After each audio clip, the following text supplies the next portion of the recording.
Hello everybody, Rowan here from Into Fly Fishing. Today we're going to be doing a rod review. We're going to be going over the Temple Fork Outfitters Pro 2.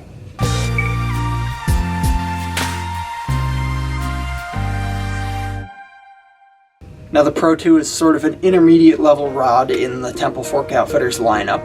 I bought two different versions. I bought the 9-foot 10 weight and I bought the 10-foot 5 weight. I've used them an awful lot over the years and I've had a lot of time to really work out exactly how good they are and how they perform.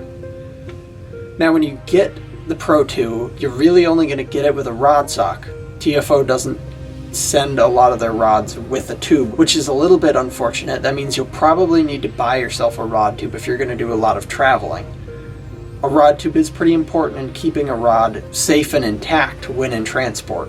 Of course, the rod socket comes with is pretty decent, and it's felt and it's relatively durable, and it does prevent scratching and wear of that sort. However, I do recommend getting a rod tube for your TFO Pro 2. Now, all TFO rods come with a lifetime no-fault warranty. This means as long as you're the first owner of the fly rod, you can send it to TFO with a $35 check, or if it's a different model, sometimes it costs a little bit more, and they will repair the rod and send it back to you or replace the rod. Now, this is an excellent warranty. It's not a service that every rod company offers, and it's definitely a big perk of owning any TFO rod. The overall cost of the Pro 2 is pretty reasonable. It only costs about $170. That's a pretty good price for a fly rod of this quality. I think it's a very durable rod. It casts well, so for $170, that's pretty well worth the money. Now, an important thing to talk about with any fly rod is the taper of the rod, as the taper as well as the material both impact exactly how the fly rod is going to cast. Now, the Pro 2, like most modern fly rods, is a graphite composite. One thing I noticed with the Pro 2 is that the first model I bought, the 5 weight, has a relatively thick butt section for a 5 weight rod. It's very stiff in the butt, and it wasn't too tippy either. It didn't have an excessive amount of sensitivity in the rod. It had enough. It was useful for that purpose, but the bend was relatively gradual. It was consistent with more of a medium to medium fast action rod. And the rod is rated medium fast, although the way both of mine have cast, I would consider it more towards medium. Now, one thing that was interesting when I bought the 10 weight version is the butt section is almost exactly the same diameter, so I really expected it wouldn't have as much power in the butt section as I wanted it to. But the taper of this rod means it flexes starting just about 6 inches down from the first stripping guide. Now, it has quite a bit of power in the butt section, not an excessive amount of tip flex, and it does cast a little bit faster than the lighter sizes of the Pro 2, and it casts quite a bit faster than other rods of a similar design. Now, I find that the taper gives the TFO Pro 2 a pretty good cast. It's reasonably accurate at most ranges.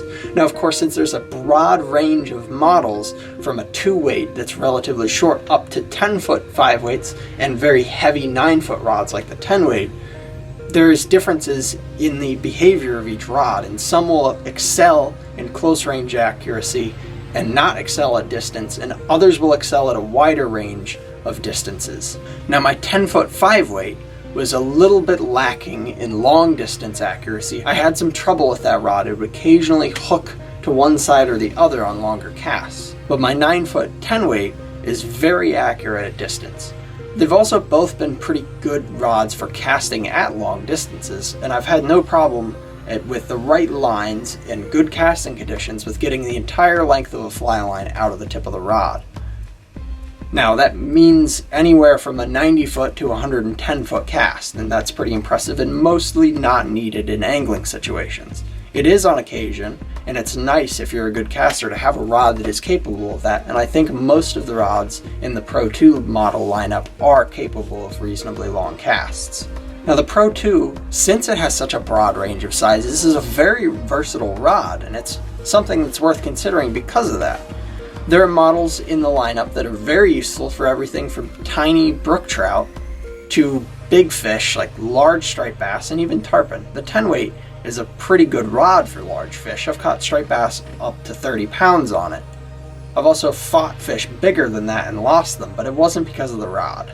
Now this also means it's versatile in a lot of ranges of scenarios, from freshwater to saltwater, both on small streams and in big blue water or the surf or on a boat.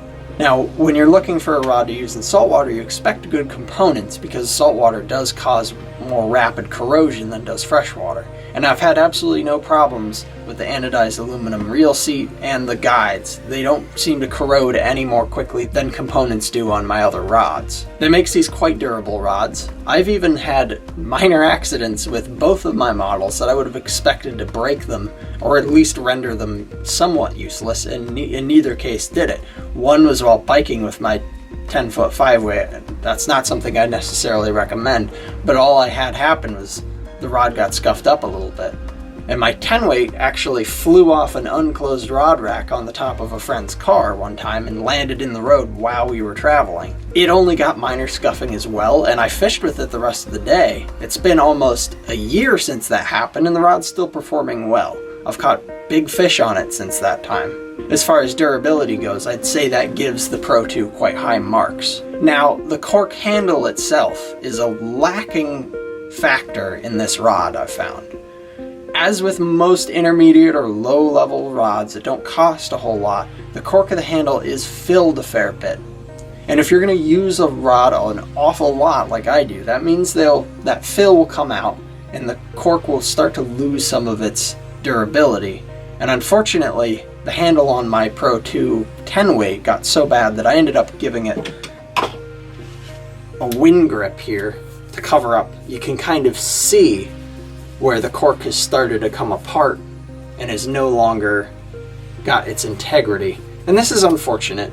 And if you're going to use a rod like this an awful lot, I do recommend something like a wind grip. That's a good idea in general with rods that you're going to really use heavily in the salt especially. Now, overall my 5-weight handled quite a bit better, and that is partially because I was using it in less distance casting, grueling saltwater conditions. It was a trout rod for me, and the handle, as you can see on this rod, which is older, is still perfectly intact. There's a little bit of cracking going on, and the fill has come out in some places, but I expect this handle will outlive the blank of the rod. In fact, it has. That rod is broken more than once. Now, of course, because my rods have broken doesn't mean they lack durability. I simply put them through a lot of strain, and that's where the warranty comes into great use. I really love the TFO warranty. It's, as I already said, a great aspect and a good reason to buy one of their rods. Now, if you're looking for a rod that's a little more advanced, the BVK is a little bit better to look at. It's the next in the lineup of TFO's rods. It costs a little bit more. It has a better taper, I think. The action is a little faster. And overall, it's a better rod. But for the money, it's about the same. If you really like fast, aggressive casting, that might be the rod to look at. The TFO is a great rod. I've been using it for a lot of years. I've used it for a lot of different species of fish in a lot of different scenarios. It's been very durable for me. I haven't had to worry about breaking it on a fish unless I did something to damage the integrity of the blank. Now that's the case for a lot of modern fly rods, but I would say the TFO Pro 2 is a little bit of a step above a lot of the others in that price range. It doesn't look as good as some fly rods. It might not match your style completely. But if you're looking for an intermediate rod, Pro 2 is one you should probably look at. It might be perfect for you. It's a very good, hard-working, effective fly rod. And that, to me, is probably more important than most other aspects of a fly rod of its price. If it doesn't look great, but it casts and fishes well, then that rod is the one I'm going to choose. Now, if you're looking for a little bit more information on the TFO Pro 2, I've written a full article about it on Into Fly Fishing. Check down in the description below for a link. I hope this has been a useful review for you.